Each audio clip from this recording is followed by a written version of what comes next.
자, 우리가 이제 어제 말씀에 이어서 솔로몬이 이제 성전을 짓고 또 자기 궁궐을 짓고 성전에 추가적으로 지은 것들에 대한 그런 소개의 글들이 나옵니다. 자, 오늘 아침에는 우리가 이제 3월의 첫날 첫 시간이기도 하고요. 솔로몬이 성전을 지을 때 성전 앞에 두 큰 기둥을 세웠던 걸 볼 수가 있습니다. 이 기둥의 크기가 높이가 18규빗이라고 했어요. 보통 우리가 한 규빗을 이 손가락 끝에서 팔꿈치 끝까지 봅니다. 이게 대략 45에서 50cm, 뭐 1피트 반 그 정도라고 여러분들이 생각하시면 돼요. 그러면 대략 50으로 본다면 그냥 18규빗 하면 반으로 딱 자르면 메타가 나오겠죠. 그러면 대략 8m에서 9m 정도의 높이라고 여러분들 생각하면 돼요. 8m에서 9m 정도의 높은 성전 두 기둥을 성전 입구에 무엇을 받치는 기둥이 아니라 그냥 기둥을 높이 이렇게 세운 거예요. 물론 그 위에 장식도 했습니다마는, 그런데 이 기둥을 왼쪽 기둥, 오른쪽 기둥을 세우고요. 거기다가 이름을 써서 기록했다 이 말이에요. 자, 21절 볼까요? 이 두 기둥을 성전 주랑 앞에 세우되 오른쪽 기둥을 세우고 그 이름을 무엇이라? 야긴이라 하고 왼쪽에 기둥을 세우고 그 이름을 보아스라 하였으며. 성전에 두 기둥을 세우고요. 이제 우리 교회 기둥은 상당히 이렇게 날씬한데 아주 큰 두 기둥을 높고 큰 두 기둥을 세우고 그 기둥 앞에 오른쪽에 있는 기둥을 이제 이쪽이죠. 오른쪽에 있는 기둥을 야긴이라, 왼쪽에 있는 기둥을 보아스라. 여러분, 이 성전을 출입하는 모든 성도들, 사실 성전 안으로 들어갈 수 있는 사람은 누구밖에 없어요? 제사장들밖에 없죠. 그러나 성전 뜰 앞에 번제를 드리는 그 일반 백성들도 그 성전 기둥은 분명히 본다 이 말이에요. 그죠? 뭐 예를 들어서 성소 지성소 안에는 들어갈 수도 없으니까 볼 수도 없는 거죠. 그러나 다 그들이 보는 게 뭐예요? 성전 기둥을 볼 뿐만 아니라 그렇게 큰 기둥이었기 때문에 그 성전의 기둥의 이름은 보게 돼 있다 이 말이에요. 그러니까 이 이스라엘 백성들, 뭐 제사장들은 말할 것도 없고 모든 이스라엘 백성들이 성전에 올 때마다 그 웅장한 기둥을 보고 그 기둥에 써 있는 야긴과 보아스라고 하는 이 기둥의 이름을 이들이 보게끔 해놨다 이 말이에요. 자, 여러분 여기 성전에 보면, 여기 여러분들이 성경 하단에 보면 각주가 달려 있죠. 야긴은 무슨 뜻이다? 야긴은 무슨 뜻이다? 각주라는 게 무슨 말인지 아세요?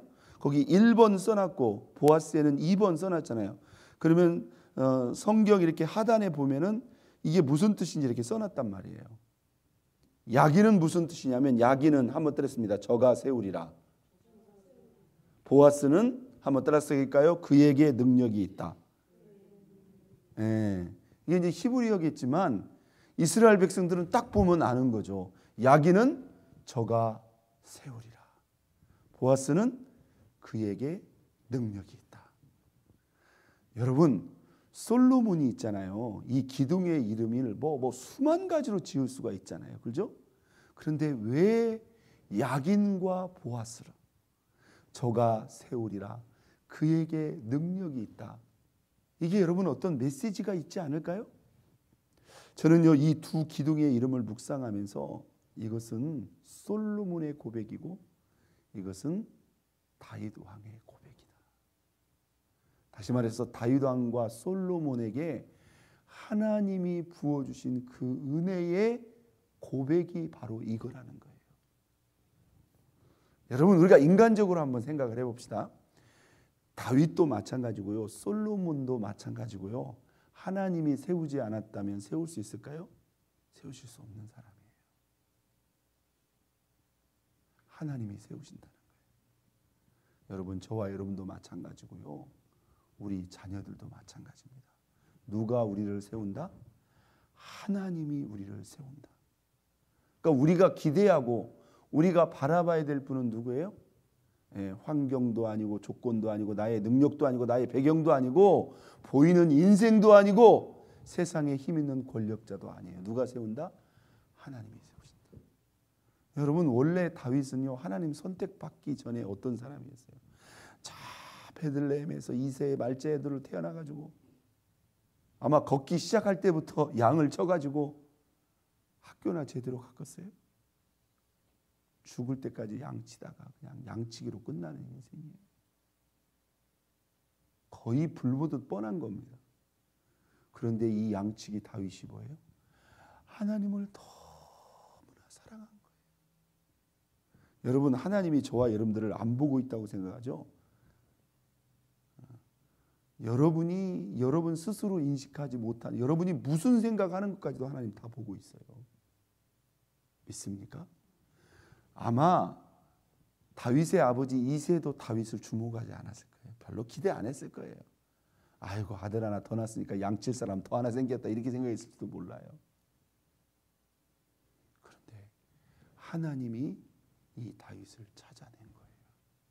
내가 누구를 보니 이새의 아들 다윗을 보니 내 마음에 합한 자라. 이 합하다는 게 무슨 뜻이라고요? 하나님 마음에 쏙 든 거예요. 바로 이 사람이다. 여러분 출신, 배경, 조건, 환경으로 보면 다윗은 내놓을 게 하나도 없어요. 그런데 이 사람에게는 뭐예요? 하나님을 향한 특심이 있어요. 여러분 연세가 있으시지만요. 성경에도 보면 노년에도 고령에도 황혼에도 하나님이 들어서 그 어떤 젊은 사람보다도 왕성하게 들어 사용한 사람들이 있어요 없어요? 있어요. 아이고 뭐 나는 이제 다 끝났어요. 나는 이제 뭐 이렇게 여러분들 생각하지 말고 여전히 하나님과 나와의 관계를 여러분들이 바로잡고 하나님과의 관계를 새롭게 하면 하나님이 여러분들 고령 노령에도요 왕성하게 뭐 적어도 여러분들 자녀들 앞에 하나님이 사용하신다는 거예요. 저는 그렇게 믿습니다. 여러분 모세는 몇 살에 부름 받았다고요? 80살에 여기 80살 되신 분이 있어요? 여호수아도 그렇고 갈렙도 그렇고 그러니까 하나님의 부름과 하나님의 세우심에는 나라가 있다 없다? 나라가 없는 거예요. 세상이 은퇴가 있는 거지 우리가 하나님 앞에 쓰실 만한 그릇이라고 한다면 하나님은 언제든지 불러 쓰실 수 있다. 할렐루야. 그에게 능력이 있다는 말은 무슨 말입니까? 그를 세우시는 분도 하나님이시고요. 그를 세워 그분의 목적대로 들어 사용하시는 그 모든 지혜와 능력이 누구에게 있다? 하나님께 있다. 저가 세우신다. 그에게 능력이 있다. 이 성전을 출입하는 모든 사람들은 누구만을 바라보라는 거예요? 이 성전에서 우리의 예배를 받으시는 하나님만 바라보라는 거예요. 여러분 솔로몬은 다를까요? 솔로몬이 어렸을 때는 몰랐는데 조금 성장하고 보니까 자기 출생의 비밀이 문제가 아니라 자기가 분명히 왕자로 태어나긴 태어났는데 이게 뭔가 지금 뭔가 이게 뭔가 이상한 썸씽이 있었다. 아버지가 수많은 부인들을 맞이했는데 알고 보니까 순간의 유혹에 넘어져가지고 그것도 남의 부인을 지금 취해가지고 자기 위의 형은 이미 죽었고 그 사이에서 태어난 아들이 누구예요? 솔로몬이에요. 여러분 잘 생각해 보세요. 그냥 우리가 객관적으로 볼 때 이런 부부관계 속에 태어난 이 왕자가 여러분 왕자 대우 제대로 받았을 것 같아요? 아마 저 밧세바도 마찬가지고 이 솔로몬을 볼 때마다 신하들은 뭐예요? 다윗 왕이 다 잘했는데 그게 다윗 왕의 아픈 모습입니다. 독이 안 되는 거예요. 그렇잖아요. 아마 다윗 왕도 솔로몬을 볼 때마다 얼마나 그 마음속에 그런 마음이 있겠어요. 그렇잖아요. 자기의 부끄러운 모습이 생각나고. 근데 여러분 하나님이 참 이상하시죠? 저는 다윗이 일방적으로 솔로몬을 택했다고 생각지 않습니다. 다윗이 하나님 앞에 물었어요.